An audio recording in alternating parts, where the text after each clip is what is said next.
बेटियों को संस्कार दीजिएगा। आज शादी के बाद स्त्रियां मांग नहीं भरती। आप मांग भरते हैं? सही, आप सब लोग मांग भरते हैं? कितने लोग मांग भरते हैं शादी के बाद? हाथ उठाओ। आप नहीं भरते? कभी कभी।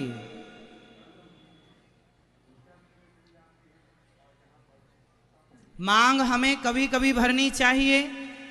जब आप मासिक धर्म में हैं, अशुद्ध हैं, तब भले ना भरें उन दिनों में, उनमें नहीं भरना चाहिए।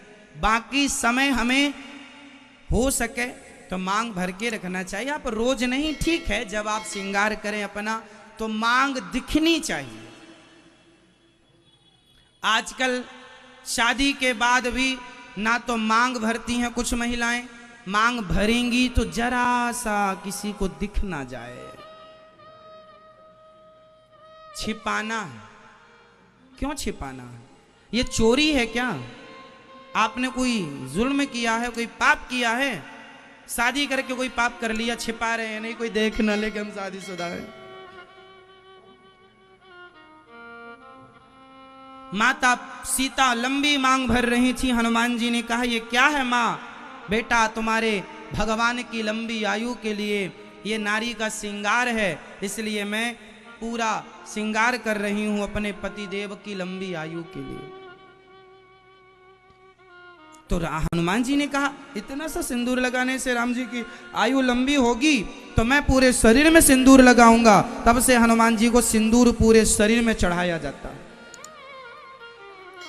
तो मांग थोड़ी ठीक ठाक भरा करो। मांग कैसी भरनी चाहिए मेरी मां? थोड़ा बड़ी, थोड़ी अच्छी। मांग भरना अच्छा है या बुरा है? तो भरेंगे मांग, मांग भरा करिए। आजकल शादी के बाद स्त्रियां चूड़ियां नहीं पहनती। कुछ एक हाथ में चूड़ी, एक हाथ खाली। चूड़ी थोड़ी है, घड़ी है वो। घड़ी और चूड़ी में अंतर है। मेरी मां, बेटी चूड़ी नहीं पहन रही है तो गलती बेटी की नहीं है। मां को चाहिए था कि थोड़ा समझाती, संस्कार देती। कहावत कहते हैं कि भगवान दुश्मन की बेटी का हाथ खाली ना करे। हाथ खाली जब तक पति जिंदा है, स्त्री का हाथ खाली होना अपशगुन माना जाता है। हाथ खाली का मतलब है, हाथ खाली किसका होता है? विधवा का हाथ खाली होता है। हाथ खाली है मतलब विधवा है।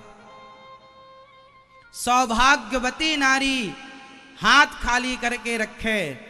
आपका हाथ भी खाली है और आप ये भी चाहें कि हमें कोई सौभाग्यवती कहे। अरे कोई पंडित जी के पास जाना, और जब हमारे पास कोई आता है, महाराज जी आशीर्वाद दो, तो पहले हम उसकी मांग और हाथ की चूड़ियां देखते हैं। यदि हाथ की चूड़ियां हैं और मांग है तब सौभाग्यवती का आशीर्वाद देते हैं। और पति है ही नहीं तो फिर सौभाग्यवती का आशीर्वाद क्या दें? पता तो चले ना कि तुम सौभाग्यवती लायक हो कि नहीं। मतलब जो श्रृंगार है, चूड़ी श्रृंगार है। मांग, आजकल महिलाएं मंगल सूत्र तक नहीं पहनती। इतना भी 21वीं सदी में आप देखो, आगे जाएं, बढ़ें, मॉडल बन के रहें, पर संस्कार छोड़कर आप मॉडल बने तो ऐसा क्या? आप सिद्ध क्या करना चाह रहे हैं? संस्कारों को छोड़ के आप चाहते क्या हैं ये बताइए। क्या बनना है आपको? जमाना आपको लाइक करे, जमाना पसंद करे, तो कब मांग में सिंदूर होगी तो जमाना आपको पसंद नहीं करेगा। वो जमाना पसंद हमें क्यों करे? हमारा पति हमें पसंद करता है, इससे ज्यादा हमें किसी से क्या पसंद करवाना। नारी को उसका पति उसे पसंद करे ये अच्छा है, जमाना आपको पसंद करे इसकी चाहत नहीं है। हमारे यहाँ घूंघट परंपरा थी, नारियां सिर ढककर रखती थी, अब नहीं है। नहीं होना चाहिए, कोई जोर जबरदस्ती नहीं है, पर घूंघट परंपरा क्यों थी? पतिव्रता नारी अपने सिर को ढक कर इसलिए रखती थी कि हम पतिव्रता नारी हैं, हमें देखे तो केवल हमारा पति देखे, हमारे पति के सिवा हमें कोई ना देखे, इसलिए घूंघट परंपरा थी। लेकिन आजकल की तो बस पति को ना दिखाकर सबको दिखाती है। पति जब पास में रहेगा तो बनी रहेगी भूतनी, और घर से बाहर निकलेगी तो हीरोइन बन जाएगी। किसे दिखाना चाह रही हो तुम अपनी सुंदरता? अरे पति के लिए श्रृंगार किसके लिए होता है?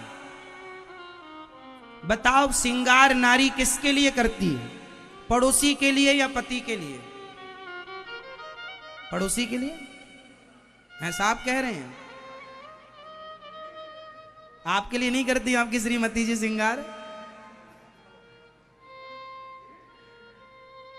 देखो घर में फिर लड़ना मत इस बात को लेके। नारी श्रृंगार किसके लिए करें? पति के लिए, पड़ोसियों के लिए नहीं। जमाना हमें क्यों देखे साहब, हम क्यों दिखाएं अपने आप को जमाने को? इसलिए समझो, यदि आप इस मर्यादा को फॉलो नहीं करेंगे, जो नारी मनमानी होती है वह नारी सूपनखा हो जाती है। मनमानी है, कोई मतलब नहीं उसे परंपराओं से, संस्कारों से।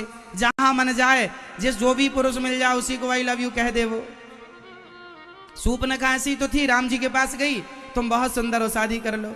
फिर लक्ष्मण जी, राम जी ने कहा लक्ष्मण जी के पास जा, उनके पास गई, तुम भी बड़े सुंदर हो। जो मिल जाए सबको आई लव यू कह देती थी। तो ऐसी नारियां सूपनखा होती हैं। और माता सीता अपने पति के सिवा, रावण ने कहा था सीता महारानी बना के रखूंगा, सोने का मृग देखा था, तुम्हारे मन में लोभ आ गया, सोने की लंका ले लो, ये मंदोदरी तुम्हारे कपड़े धुलेगी, आ जाओ मेरी बन जाओ। माता सीता ने ऐसे दुष्ट रावण, सोने की खान थी उसके पास, देखा नहीं। ये भारतीय नारी है, पति के सिवा देखना पसंद नहीं करती किसी पुरुष को। ये भारतीयता है, ये विदेशी कल्चर है सूपनखा वाला, कि बस अपने पति, सूपनखा का पति था, मर गया था, विद्युत जिह्वा नाम था, वो सबसे यही कहती फिरती थी मैं कुंवारी हूं। मांग भरती नहीं थी, चूड़ी उड़ी पहनती नहीं थी, सबसे कहे मैं कुंवारी हूं, जबकि शादीशुदा थी। तो आजकल कुछ महिलाएं ऐसी हैं, शादी के बाद भी एक गाना गाती हम तो कुंवारी हैं। इसलिए बेटियों को थोड़ा संस्कार दे दो मेरी मां, काम आएंगे। हमारे देश में नारियां पतिव्रता नारियां हुई हैं। माता अनुसुईया कौन थी? बोलो, पतिव्रता।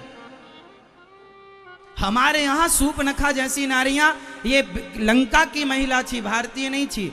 लंका पूरी पृथ्वी भारत थी, पर फिर भी ये टापू थे अलग अलग। भारत में लोग राजा रहते थे, जो उद्दंडता करते थे उन्हें भारत से निकाल बाहर फेंकते थे, तो जिसे जो टापू मिला वहां चढ़ गया, रहने लगा। ऐसे ये लंका बसी। बाद में रावण ने, ये कुबेर रहा करते थे पहले लंका में, बाद में रावण ने कब्जा कर लिया। तो ये बातें हैं। तो ये विदेशी महिला है, हमारा संस्कार ऐसा नहीं। हमारे संस्कार, माता सीता, माता अनुसुईया, एक पतिव्रता नारी का नाम सुना होगा, यमराज के पास से पति ले आई थी, क्या नाम था उसका? सती। सती। अब बताओ, सती सावित्री एक हाथ में चूड़ी पहनती थी और दूसरे हाथ में नहीं, ऐसा था क्या? सावित्री बनो मेरी मां, सूपनखा नहीं। मर्यादाएं सब जगह काम करती। ये मर्यादा यदि गई तो सब बचा के भी क्या करोगे?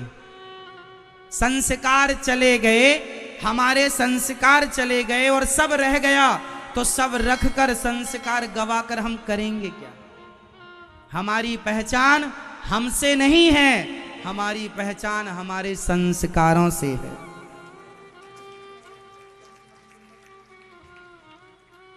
अनिरुद्धाचार्य की पहचान अनिरुद्धाचार्य से नहीं है, हमारी पहचान कोई फोटो से नहीं है, शकल सूरत से नहीं है, संस्कारों से है। ये संस्कार हैं तो हम हैं, संस्कार नहीं रहेंगे तो हम नहीं रहेंगे।